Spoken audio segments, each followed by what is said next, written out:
Since the escape of 6 Palestinian security prisoners and detainees from the Gilboa prison in September 2021, the Israeli Prison Service has come up with a plan to mobilize prisoners within and between prisons in order to prevent future escape plans.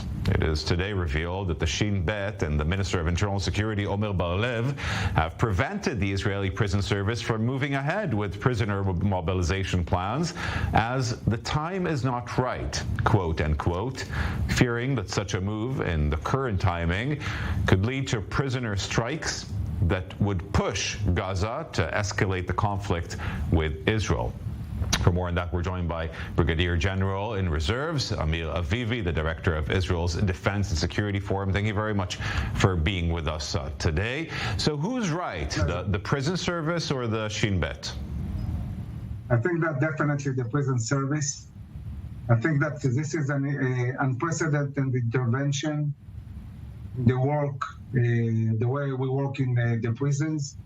When you move a terrorist from one prison to another, it's always connected to intelligence about what they're planning, about the connections they have.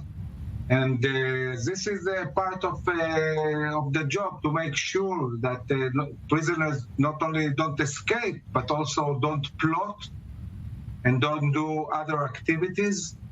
And I think that we need to let them do the job they know how to do. I don't remember such an intervention in the past. As for Gaza, but let's first try and understand why this is not the right timing, according to the Shin Bet. They are basing it on something, and they're getting support from other security agencies here in Israel. So why could this not be the right timing to do such mobilization within the prisons?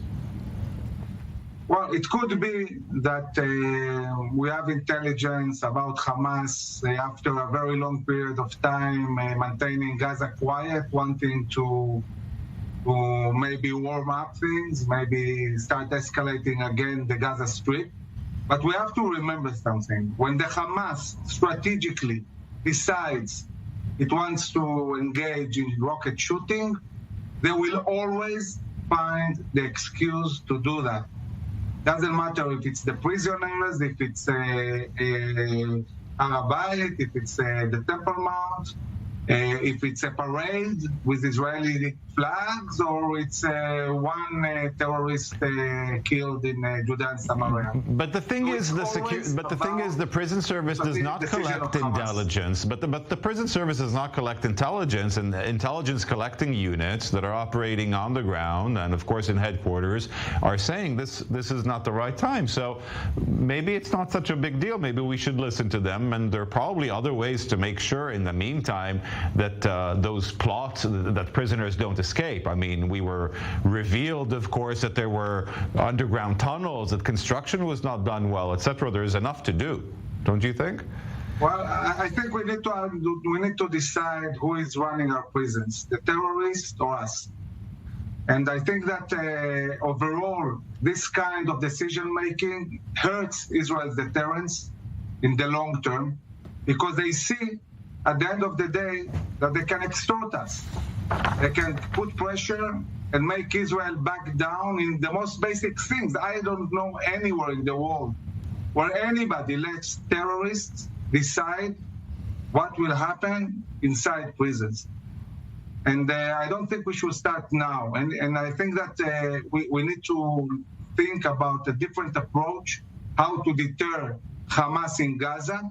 I can think about many other ways to make sure that Hamas is deterred than giving up to terrorists inside Israeli prisons. Okay, I think your point is very clear. I do want to use the opportunity that you're with us to ask you what you make of the changes to the authority of the minister over the police that Ben-Gvir was pushing towards and the Knesset just passed.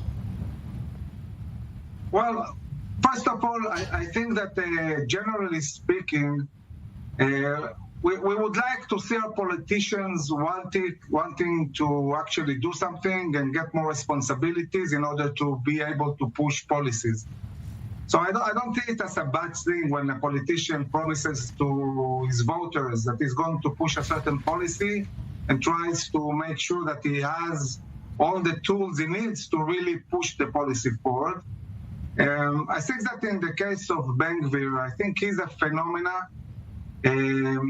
that exists due to the fact that the leadership, the main leadership of Israel, including former generals who are politicians today, simply didn't take care of the most pressing issue Israelis are experiencing, a part of economics, and it's their personal security. And it was really surprising to me to see in the elections that at the end of the day, most of the parties remained with the discourse of Bibi or not Bibi, and really didn't deal seriously with what the public is worried about, their personal security all over Israel, in the Negev, in the Galil, in Jerusalem, in the big cities, in Judea and Samaria. And the only party that was really, really talking about that and pushing forward some kind of a solution was Ben Gvir's party, and I think I agree, and I would also argue, if I would push your argument even further, but in a different direction, if I may, that not only did the personal security matter was not addressed properly, but also the reason why the personal security is violated across Israel, which is the situation between Israel and the Palestinians. You know, whether you call it occupation or whether you call it the status quo, there is no negotiation, and hence the Palestinians will forever continue to try and revolt and try and fight for their cause. So I think all of these issues are not addressed. That when we talk about Bedouins in the Negev and what is going on in the Galil or in Lod or in Acre, this doesn't necessarily have a direct connection to what the Palestinians or the Palestinian Authority. When you see phenomena as economical crimes, extortion, the amount of weapons that are amassed inside Israeli Arab cities, crime, all of that, this is actually, you know, the kind of problems you see also in Europe and even in cities in the US.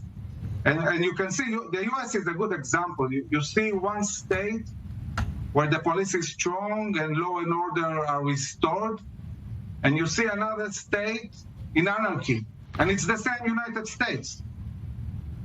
So I think that I wouldn't connect everything to the Israeli-Palestinian conflict. I think that this is an internal issue, first of all, in the way governments for decades, all of them, by the way, didn't deal properly with law and order inside Israel. Okay, let's hope that an internal security minister that waves his gun in East Jerusalem near Nablus Gate will do it better.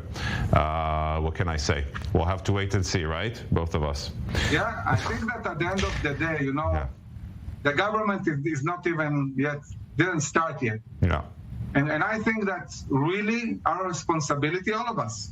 Whether it's my organization, whether it's the media, is really, at the end of the day, judge things according to what the government will actually do. Yeah. And we will look at it, and we'll try, as IDSF, we'll try to make sure that not only the right policies are pursued, but they are done professionally and in the right way. It's not only about good intentions. You also need to be good enough to know how to do it. Brigadier General in Reserves, Amir Avivi, thank you very much.